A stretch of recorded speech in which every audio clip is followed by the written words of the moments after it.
This channel does not promote any violent, harmful, or illegal activities. All content provided by this channel is meant for an educational purpose only.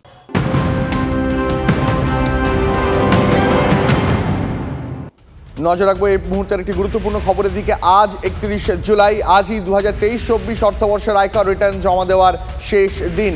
নির্ধারিত সময়ের মধ্যে return জমা না দিলে বড় অঙ্কের জরিমানা। ইতিমধ্যেই দেশের 5,70 লক্ষেরও বেশি করদাতা আয়কর রিটার্ন জমা দিয়েছেন।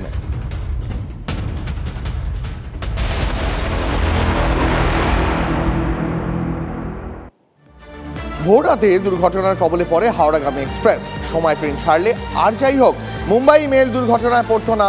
জানেন কেন এই কথা বলছি? এর পিছনে উঠে আসছে টিকিয়াপাড়া কানেকশন। কি সেই কানেকশন দেখুন। মঙ্গলবার রাত 3:40 নাগাদ বরাপাম্বো স্টেশনের আগে দুর্ঘটনাটি ঘটে। সময়সূচি মানলে অনেক আগেই সোমবার রাত 11:48 বরাপাম্বো স্টেশন পেরিয়ে যাওয়ার কথা হাওড়া মুম্বাই মেলের। 12:02 ছেড়ে যাওয়ার কথা চক্রধরপুর স্টেশন।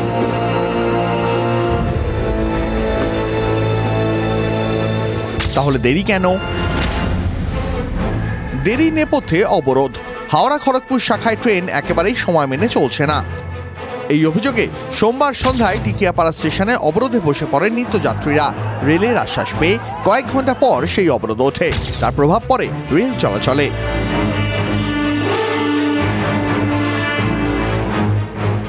হাওড়া থেকে 3 ঘন্টা পর সন্ধ্যে 7:30টার পরিবর্তে রাত 10:30টায় ছাড়ে হাওড়া মুম্বাই মেল। রেল কর্তারা বলছেন এতটা দেরি না করলে মালগাড়ি বেলাইন হলেও তার ঝাপটা মুম্বাই মেলকে অন্তত সইতে হতো না। টিকিয়াপাড়ায় অবরোধকারী ভুক্তভোগী যাত্রীরা কি বলেছিলেন শোনা যাক। কোভিড থেকে আজ পর্যন্ত একদিনও ট্রেন টাইমে চলেনি। প্রতিদিন 2 ঘন্টা 1.5 ঘন্টা প্রতিদিন লেট। সাঁতরাগাছি টু হাওড়া ঢুকতে একটা ট্রেনের সময় নেয় 1.5 ঘন্টা।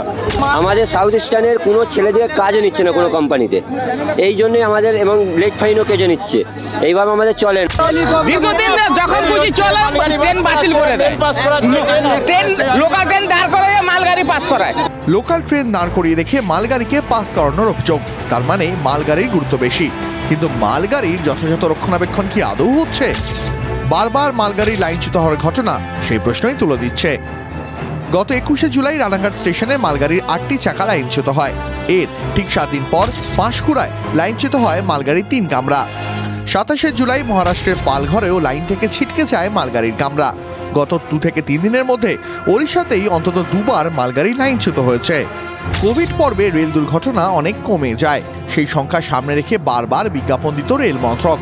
তাহলে এখন রেল দুর্ঘটনা নিয়মিত হয়ে উঠল কেন? কে দেবে জবাব? Bureau report, TV9 Bangla. Mumbai মেলের দুর্ঘটনায় আহতরা চক্রধরপুর রেল হাসপাতালে ভর্তি। আহতরা ভয়াবহ অভিজ্ঞতার কথা জানালেন TV9 বাংলাকে। হাওড়া থেকে মুম্বাই যাওয়ার পথে ট্রেন দুর্ঘটনা কবলে পড়েছিলেন সুজয় দাস।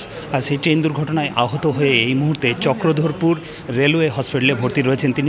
ঘুমাচ্ছিলাম, তারপরে দেখি ট্রেনটা মানে ঝাঁকুনি দিল, একদম বড় একটা আওয়াজ হলো। আর গাড়ি যেন সেই চাকার মধ্যে যেমন পাথর পড়লে গড়গড় করে যায় সেরকম আওয়াজ হচ্ছে খালি।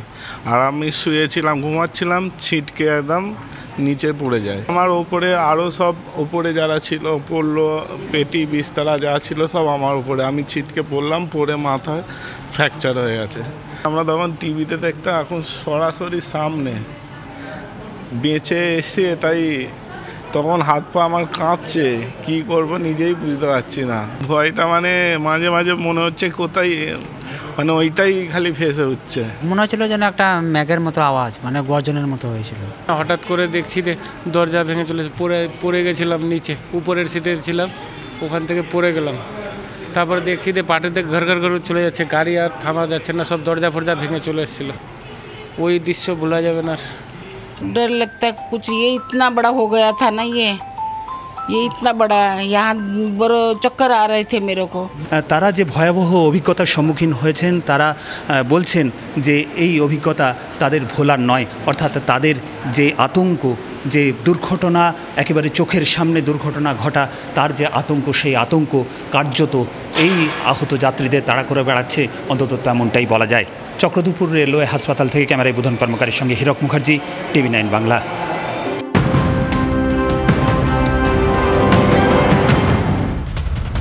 আজ থেকে শুরু হচ্ছে শহর জুড়ে হকার সার্ভে। নামছেন 560 জন পুরকর্মী। প্রথম পর্যায়ে 5টি এলাকায় সমীক্ষা, দ্বিতীয় ধাপে আরও 8টি জায়গায় চলবে সমীক্ষার কাজ। এবার শহরে বড় ভিত্তিক এলাকা ধরে ধরে সমীক্ষার সিদ্ধান্ত।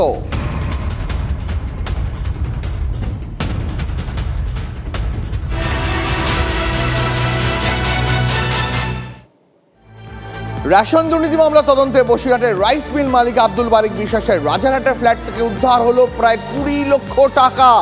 তার বসিরহাটের বাড়িতে প্রায় 10 ঘন্টা তল্লাশির পর তেমন কিছু অবশ্য উদ্ধার হয়নি।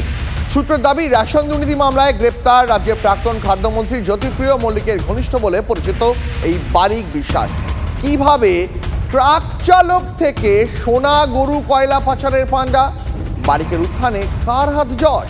দুর্নীতিতে বারিক বিশ্বাসের ওপরে বড় মাথাদের হাত ছিল? এমনই একাধিক প্রশ্নের উত্তর খুঁজছেন তদন্তকারীরা। আর এক কীর্তিমানের কথায় আসি।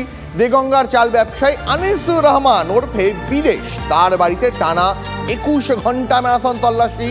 সূত্রের খবর, মুকুল ও বিদেশের বাড়ি লাগোয়া চালকল থেকে উদ্ধার হয়েছে রাজ্য সরকারের খাদ্য দপ্তরের সিল প্যাক যুক্ত প্রচুর নথি। উদ্ধার বাকিবুর রহমানের চালকলের নথিও। বাকিবুর রহমান প্রাক্তন খাদ্যমন্ত্রী জ্যোতিপ্রিয় মল্লিকের ঘনিষ্ঠ ব্যবসায়ী, আর মুকুল আর বিদেশ হলো বাকিবুরেরই মামাতো ভাই। এই বিদেশ আবার তৃণমূলের ব্লক সভাপতিও। এখন কিভাবে রাজ্য সরকারের খাদ্য দপ্তরের নথি বিদেশের চালকলে? তাহলে কি রেশন দুর্নীতির আখড়া ছিল এই বিদেশের রাইস মিল?